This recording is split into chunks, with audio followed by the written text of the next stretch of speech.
Shalom semuanya, saya Michelle Adrians dan saya akan menjelaskan apa dampak positif dan negatif iptek dalam berbagai bidang. Oke, dampak positif dan negatif iptek. Nah, pertama-tama apa sih itu iptek? Iptek itu singkatan dari ilmu pengetahuan dan teknologi. Iptek sendiri juga sebagai ilmu yang mempelajari mengenai perkembangan teknologi berdasarkan kepada pengetahuan. Ilmu pengetahuan dan teknologi juga berjalan secara beriringan untuk membangun sebuah kemajuan dalam perkembangan global. Pengaruh iptek dalam berbagai bidang, di sini saya akan mempresentasikan 5 bidang, yaitu pendidikan, budaya, kesehatan, ekonomi, dan terakhir adalah sosial. Untuk pendidikan, apa saja sih pengaruh positif dan negatifnya? Untuk pengaruh positif dalam bidang pendidikan, yang pertama, lebih mudah mengakses informasi. Yang kedua, mempermudah komunikasi, baik itu antara guru dan juga siswa. Kemudian yang ketiga, media pembelajaran seperti Google Meet, Zoom, atau Ruang Guru, atau Brainly. Kemudian menghemat waktu, serta sebagai media untuk diskusi. Sedangkan untuk pengaruh negatifnya, penggunaan ponsel yang berlebihan. Yang kedua, tumbuhnya budaya instan. Ketiga, kurang adanya interaksi antara siswa karena sudah terpaku dengan gadget. Kemudian keempat, kejahatan internet. Dan yang terakhir adalah pengaruhnya budaya asing, di mana para siswa-siswi ini sering kali mengikuti kebudayaan asing lewat media sosial, terkhususnya untuk di pendidikan. Selanjutnya di bidang budaya. Untuk di bidang budaya, di pengaruh positifnya yang pertama, berkembangnya kemampuan manusia menciptakan seni kreasi. Nah, seperti yang kita lihat sekarang, banyak orang yang menciptakan kreasi itu tersebut dan mengembangkannya atau menguploadnya di sosial media. Nah, itu sudah termasuk pengaruh positifnya. Kenapa? Karena dari karya-karya yang diciptakan, orang-orang boleh mengenal lewat sosial media. Bahkan seluruh dunia pun boleh mengetahui karya-karya apa saja yang dihasilkan oleh anak bangsa. Yang kedua, banyak aplikasi pendukung desain, ya, seperti CorelDRAW atau mungkin aplikasi-aplikasi lain yang bisa membantu kita untuk berkarya dalam media teknologi. Yang ketiga, terbukanya lapangan pekerjaan baru. Dan yang keempat, industri kreatif yang semakin berkembang. Serta yang terakhir, meningkatnya sikap toleransi. Nah, kenapa? Karena di era sekarang, di zaman modern sekarang, kita melihat banyak seni, banyak kreasi, dan banyak budaya yang kita tahu berbeda-beda tetapi unik. Nah, lewat media sosial atau lewat iptek ini, teknologi informasi, kita bisa mentoleransi atau kita bisa menghargai serta merespek karya-karya seni-seni dari budaya-budaya yang dari luar sana, bahkan dari budaya Indonesia sendiri. Kemudian untuk pengaruh negatifnya itu adalah meningkatnya tindakan plagiasi atau plagiarisme. Nah, mengapa? Seperti ada kasus Malaysia yang mengecap batik atau tarian apa atau lagu apa, mengecap bahwa itu adalah milik mereka, padahal itu ternyata khasnya Indonesia sendiri. Nah, itu yang dimaksud dengan plagiarisme atau plagiasi.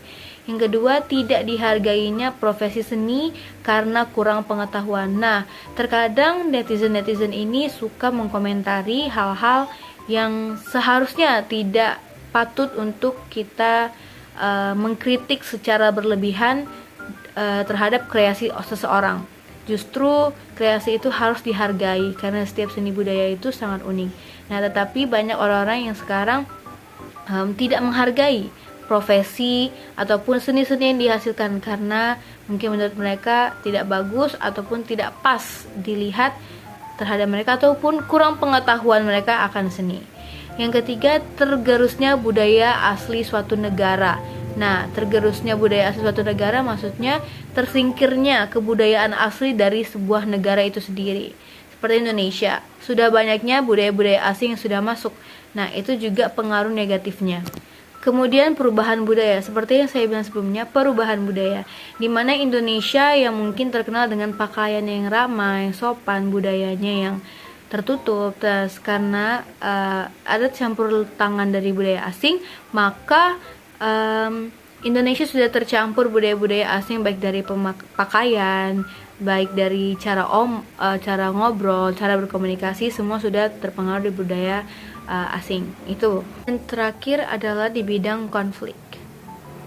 Selanjutnya di bidang kesehatan. Dalam bidang kesehatan, untuk dampak positifnya yaitu munculnya aplikasi konsultasi kesehatan seperti Halo Dokter. Kemudian yang kedua, munculnya aplikasi pengatur pola hidup, di mana kayak program aplikasi diet.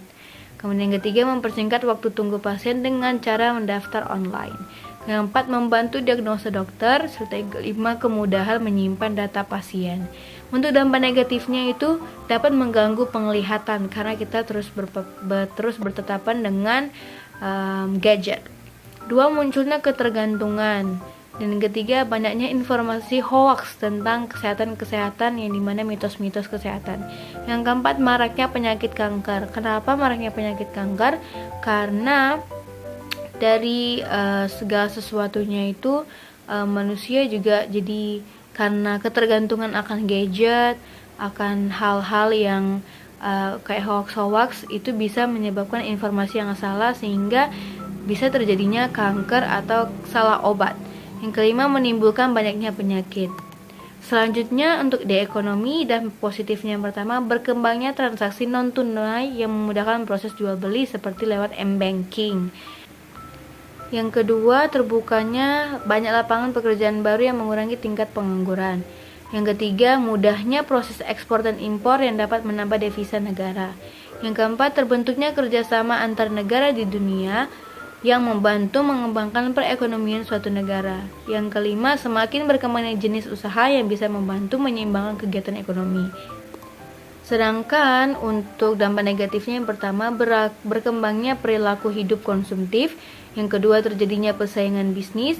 Yang ketiga, kekurangan lapangan pekerjaan. Serta yang keempat, penyalahgunaan sumber daya. Dan untuk yang terakhir, dalam bidang sosial. Untuk bidang sosial, positifnya adalah masyarakat mengerti isu dan peristiwa yang terjadi di dunia, mempermudah komunikasi dan memperoleh informasi. Yang ketiga, membantu sosialisasi pemenuhan hak asasi manusia, membantu sosialisasi kebijakan pemerintah, serta meningkatkan daya saing sumber daya manusia Indonesia di skala global. Sedangkan untuk dampak negatifnya, yang pertama, menimbulkan kesenjangan sosial, hilangnya budaya asli Indonesia akibat pengaruh asing. Yang ketiga, kurangnya minat anak muda mempelajari kesenian daerah. Kemudian menimbulkan kurangnya berpakaian atau cara budaya berpakaian yang sesuai dengan adat. Serta yang terakhir adalah menurunnya minat anak dalam bermain serta bersosialisasi di luar rumah. Nah, jadi itu sajalah positif dan negatifnya dari iptek dalam berbagai bidang. Demikian untuk presentasi saya pada hari ini. Semoga teman-teman bisa memahaminya dengan mudah dan juga boleh bermanfaat bagi kita semua. Terima kasih.